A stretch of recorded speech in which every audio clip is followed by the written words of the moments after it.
E aí, pessoal? Eu sou o Flávio Eu sou a Flávia. e esse é o primeiro vídeo do História e Teologia.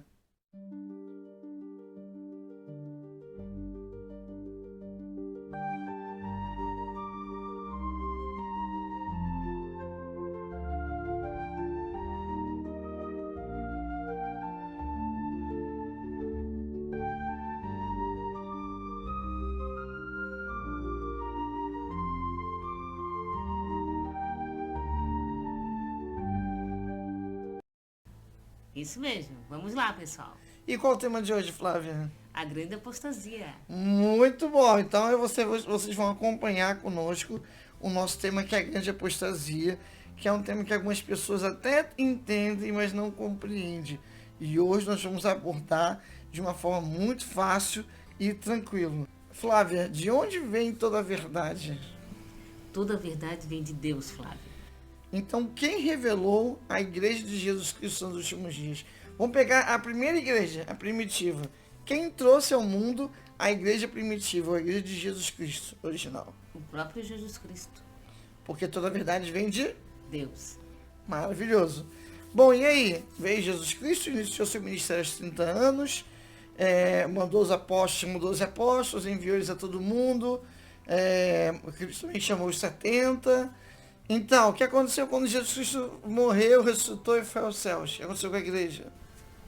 Aconteceu uma coisa muito triste. Que coisa muito triste foi essa que aconteceu, minha esposa? Aconteceu uma grande apostasia. E o que é uma grande apostasia, Flávia? De acordo com o apóstolo Paulo, apostasia é afastamento da verdade. Tá? Mas antes de falar um pouco da apostasia, vamos falar que uma igreja ela cresceu. A primeira igreja era só para os judeus, certo? Certo? Os gentios, que são os não-judeus, não podiam participar, correto? Correto. Então havia uma restrição, Sim. certo? Depois o Senhor fala primeiro o judeu, depois o grego. O evangelho, então, através da visão de Pedro, lá em Jope, quando o centurião Cornélio vai procurar ele, porque teve uma pessoa que se batizou do evangelho para todos. Sim. Que Deus não tem acepção de pessoas, que foi o eunuco, que Filipe foi lá e batizou. Então, quando Cornélio pede para ser batizado, ele busca Pedro, Pedro vai em Jope e tem uma visão. Lembra a visão? Lembro. Como é que é a visão? É aquela visão em que Ele dá um terraço, isso, né? Sol. Um lençol desce com bastante animais imundos, que na época para eles eram imundos, Isso, né? o judaísmo é imundo. Animais que ruminam, animais que têm fenda nas patas. E aí, continua. Aí a visão diz assim, Pedro, vai e come. Quem fala isso para Pedro? Deus. Isso. E aí? É o Senhor Jesus Cristo, né? Pois E é. aí? Porque não é todo mundo que vê Deus. Mas pode ouvir. Mas já vi, mas esse caso foi Jesus Cristo que falava para Pedro. E aí? Tá bom. E aí, ele... Não, eu nunca comi nada imundo, não posso fazer isso. E aí, Isso diz para ele o seguinte: como poder chamar de mundo aquilo que o Senhor teu Deus te dá? E aí a revelação é: Deus não faz acepção de pessoas. E isso é maravilhoso, por quê? Porque com o evangelho aos gentios, muitas das práticas judaizantes acabaram, como o Brit Milá, como que é a circuncisão. Então, com o evangelho aos gentios, nós vamos ter também o apóstolo Paulo, a igreja vai chegar, o evangelho é pregado aos não-judeus também. Paulo vai ser um grande missionário, o evangelho é levado à Grécia, a Roma, os 7 ramos da Ásia. A igreja vai crescer muito, porque esse evangelho agora é para todo mundo. Houve uma grande perseguição. Por parte de quem veio essa perseguição? por parte dos romanos Isso. E de quem mais? e dos inimigos da igreja, até alguns judeus ortodoxos, será que não foi? Na verdade, as lideranças judaicas, tá? Certo. Fariseus, saduceus, escribas. Então vai ter uma grande perseguição aos membros da igreja, tanto que o apóstolo Paulo antes era um perseguidor, expedia cartas de morte e prisão para os cristãos, porque os judeus viam o cristianismo como uma seita dos nazarenos, uma seita judaica. Então nós temos dois inimigos dentro da igreja, dentro e fora, que é o judaísmo em si, as lideranças judaicas e o poderoso Império Romano. No caso do Império Romano, a perseguição é muito maior porque tem toda uma estrutura a favor. Nesse momento aqui, o Império Romano tinha tomado todo o mar Mediterrâneo, já tinha chegado ali quase até a Ásia. Na verdade, ali Israel é a Ásia Menor. Mas o que acontece é que todo cristão é perseguido. No caso de Roma, mulheres eram violadas, homens, mulheres, crianças e idosos eram crucificados, isso em Roma, queimados vivos, enforcados, eram mortos por gladiadores, mortos por feras nas arenas dos anfiteatros. Então, ser cristão era um risco de vida. Ser cristão é um risco de vida. Só que quanto mais cristãos eles matavam, mais cristãos se convertiam. Porém, nessa brincadeira de matar cristãos, muitos apóstolos foram morrendo. Apóstolos como Tiago, que foi decapitado lá em Atos 12, 2 mostra. Ele foi decapitado em 44 depois de Cristo. O André é crucificado em 96 depois de Cristo. O Felipe é crucificado em 54 depois de Cristo. O João é exilado em Patmos, e sabe o final dele, né? Que mais? Tomás é morto com uma lança. Mateus é morto com um machado de batalha. Tiago Menor, se não me engano, irmão de Jesus, é espancado até a morte. Isso em 60 depois de Cristo. Mateus também em 60 depois de Cristo. O apóstolo Paulo decapitado em Roma em 60 depois de Cristo. O Tadeu é crucificado em 72 depois de Cristo. O Simão é crucificado em 81 depois de Cristo. Marcos é arrastado até a morte. João Marcos, o apóstolo romano. O Barnabé é apedrejado até a morte em 73 depois de Cristo. Aqui já sabe que é apedrejado em Israel. A liderança judaica mandou apedrejar. Timóteo é espancado com paus em 73 depois de Cristo.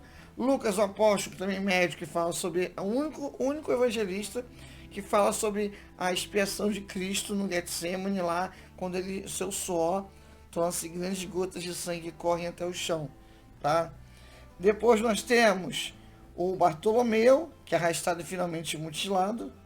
E é isso, essas são as mortes. Toda morte saudável, né? Todo mundo morreu bem, né? Isso só mostra o quê?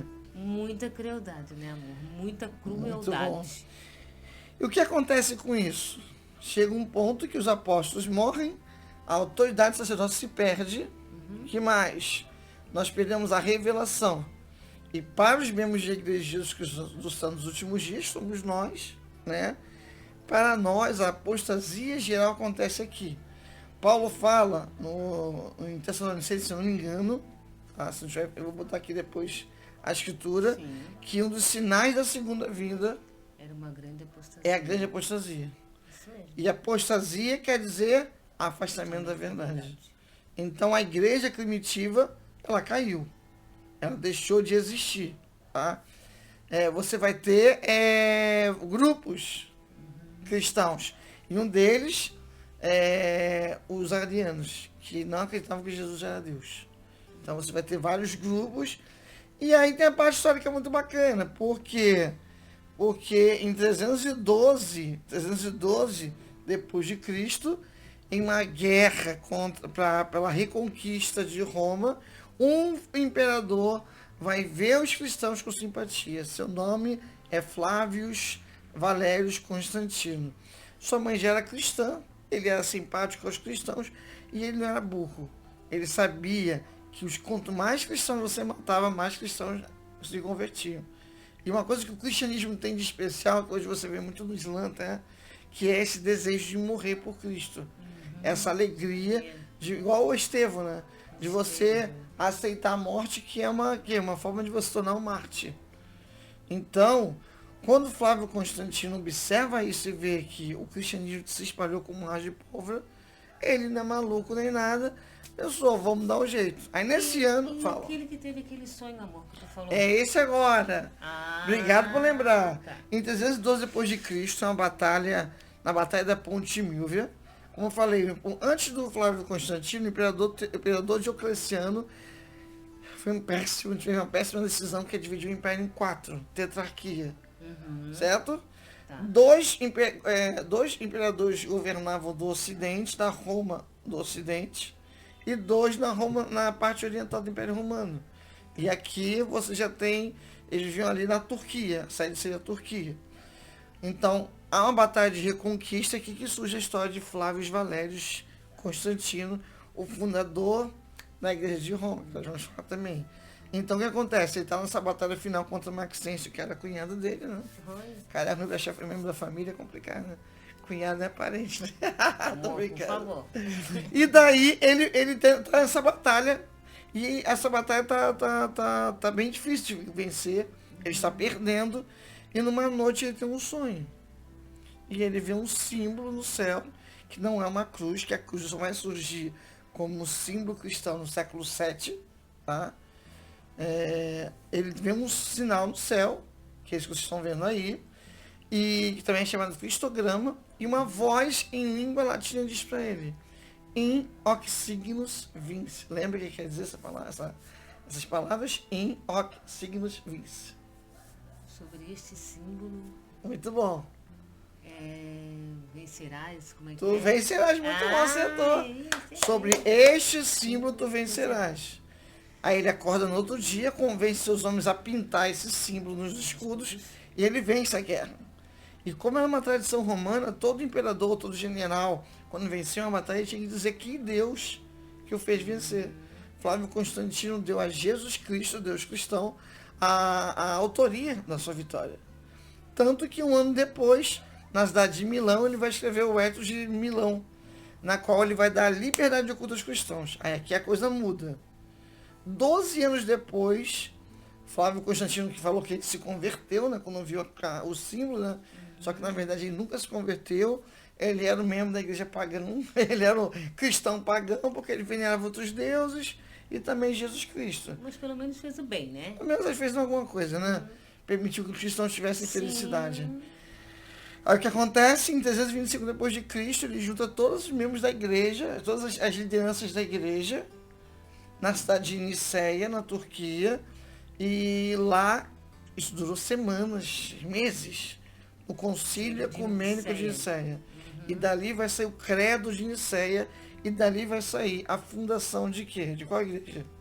A Igreja Apostólica Romana. Católica? Ah, Igreja Católica Apostólica Romana. Então a Igreja Católica, ela surge com Flávio Constantino, que, como eu falei, nunca se converteu. Na verdade, ele só vai se converter para receber a extrema unção quando ele está morrendo. Ele pede para socorro, me ajuda, né? Aí ele é batizado na cama mesmo e recebe a extrema unção. Mas para o cristianismo, para o que sobrou, na verdade, quando a igreja cai, você vai ter fragmentos, na verdade, como um espelho, né? Lembra aquele exemplo da missão?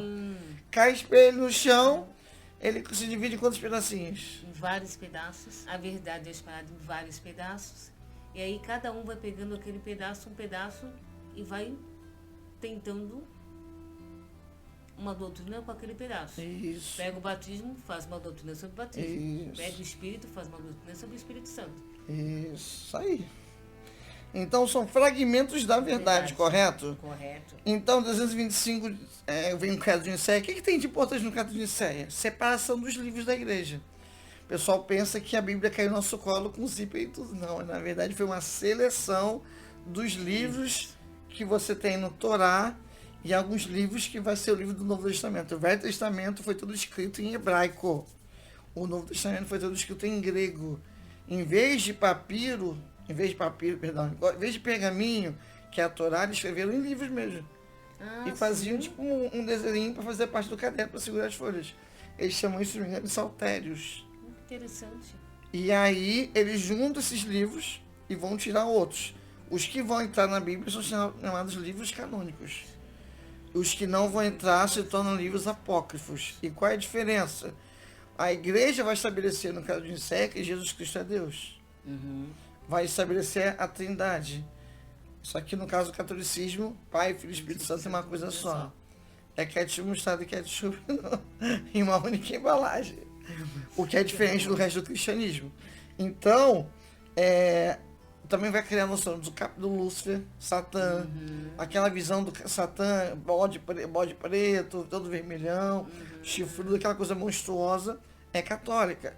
Aqui também eles vão transformar Maria Madalena, que era uma das servas mais importantes de Jesus, aquela que organizava aonde os apóstolos iam dormir, onde Jesus ia dormir, e que custeavam, muitas vezes, o que os apóstolos faziam, eles vão taxar de prostituta. Porque, de acordo com o Evangelho segundo Maria de Madalena, Jesus teria deixado a igreja para Maria Madalena conduzir. Mas qual é a diferença dos livros apócrifos para os livros canônicos? Os apócrifos, são muito tempo depois. Por exemplo, os livros canônicos vai ser escrito 30 anos depois, 30 a 50 depois de Cristo. Tá. Os apócrifos, alguns são bem antigos, tá? Tem apócrifos que são do Velho Testamento, sabia disso? Eu não sabia. Tem apócrifos. E muitos desses livros você vai ser encontrado no Mar Morto. Nos pergaminhos do Mar Morto, tá? Sim, muitos vão estar lá também. Então você vai ter a igreja que ela faz tudo que não representa a divindade de Jesus, eles vão tirar. Eles vão tirar. Eles vão tirar, certo? Entendi. Para poder reforçar esse Jesus, sim, Deus, né? Esse Jesus Deus. E aí o que acontece também? Vai ter a questão como falei, de Lúcifer, os livros, a Santíssima Trindade, a questão o papado vai surgir, a noção que o Papa, ele é, enquanto os protestantes acreditam na chamada solo escrituras, que é só a escritura é verdade, os católicos acreditam que o Papa, ele é infalível, que esquece a escritura. A voz do Papa é a verdade verdadeira. Então, a Igreja Católica, ela é fruto do que vai acontecer no Concílio de Nicéia. Só que a verdade já não está mais na Terra. Como eu te falei, como a gente falou, fragmentos. Então, outra coisa clássica também. O nome Jesus. O nome de Jesus é Jesus? Não. O nome dele é Yeshua HaMashiach, certo? Que é o Jesus, o Messias. Sim. Certo? O nome de Jesus de onde veio? Foi romano? Não. Você quase chegou perto. Se não é romano, é o quê? Grego? Grego. O nome Jesus vem da palavra Jesus, que é pronunciada Reisus. Reisus virou Jesus. E o dia do Senhor, o nosso Shabá, né, como os judeus chamam, e uma coisa que eu te falo, o calendário judaico é diferente do nosso, porque o calendário judaico é lunar, o nosso é solar.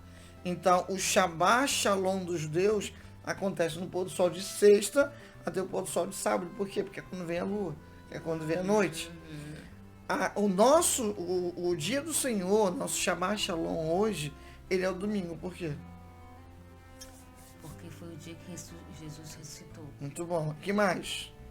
E foi o dia também que os apóstolos, depois da ressurreição de Cristo, eles começaram a se reunir. No primeiro dia da semana. Isso. Porque lá em Atos está falando sobre isso. Isso. Mas sabe que autoridade transformou isso também? Não. A Igreja Católica. É sério? Sim, porque o domingo é Sunday.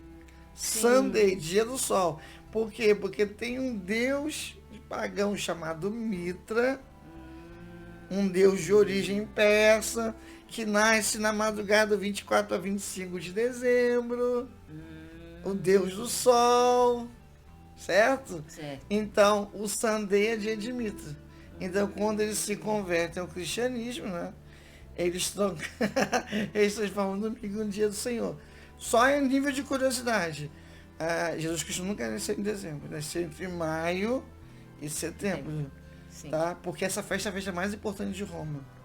É a festa que rolava de tudo, em todos os sentidos da palavra, tá? Em todas as formas Não vamos comentar. Não vamos comentar. Né? Mas quando Roma é cristianizada, eles trocam, para não perder a festa, sim, no momento claro. deles, eles substituem como nascimento de Jesus. Tá? Então, o domingo tá ligado a isso e o Natal também. Agora, o que Mitra tem a ver?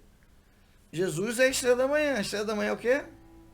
O inimigo, né? Não, filho da manhã é o inimigo. Estrela da manhã é Jesus Cristo. Então Jesus é Deus do sol também, né? E outra coisa também interessante, o nascimento de Mitra é um evento cósmico. E o de Jesus? É um evento cósmico, não é? É. Claro, uma nova estrela apareceu. Isso mesmo. É evento cósmico. Que bonitinho. Muito legal, né?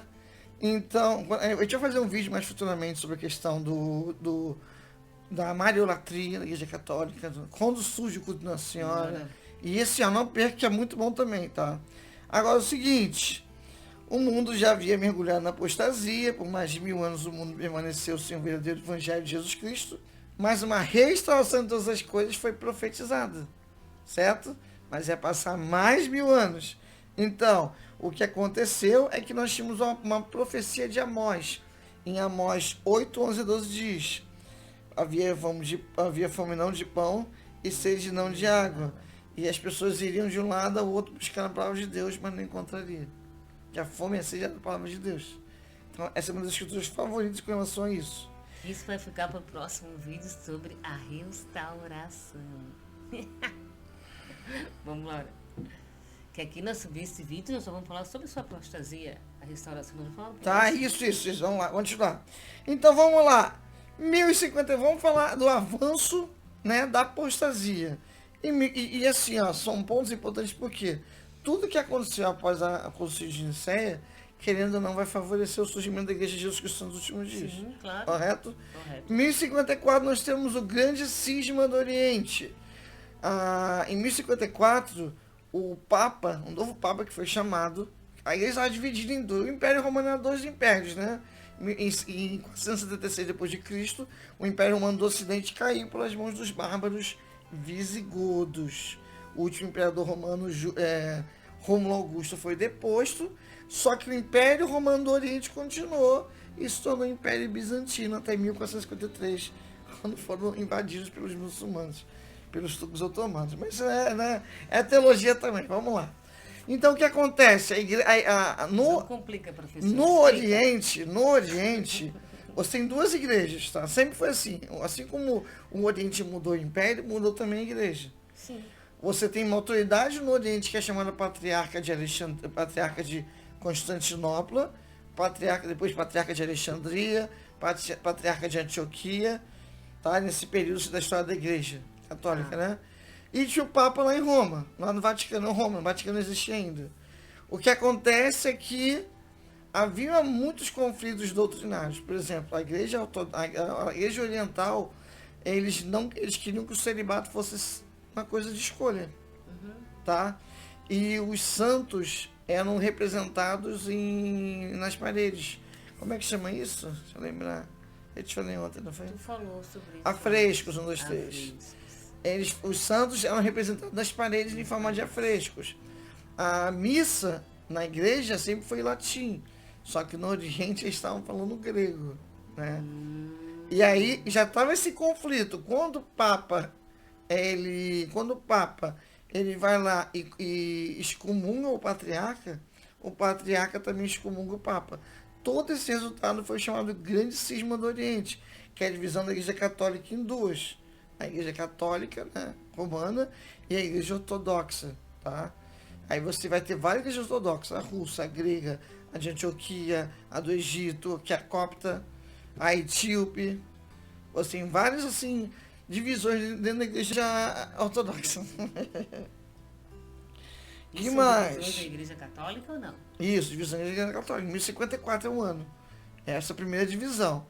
E aí nós tínhamos o Patriarcado de Alexandria, o Patriarcado da Sérvia, o Patriarcado de Antioquia, o Patriarcado de Constantinopla, que era o mais importante, a maior autoridade, o Arquidiocese, o Patriarcado de Jerusalém, o Patriarcado da România, e é isso.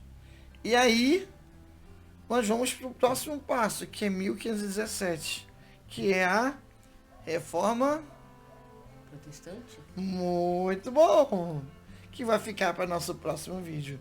Muito obrigado a você que nos assistiu até aqui. Nós vamos continuar esse tema da apostasia. Esse é o primeiro vídeo. Consegui trazer a Flavinha comigo. A Flavinha é minha esposa, eu, Flávia e Flávia. E finalmente consegui trazer você fazer um vídeo comigo, tá? O que você achou do nosso tema de hoje? Gostei muito. Aprendi bastante, né? Um beijinho. Eu te amo, tá? Alguma pergunta? Não. Muito Tá bem bom. explicado, professor. Tá bem explicadinho? Tá bem explicado. Qualquer pessoa vai conseguir entender? Vai. Ok.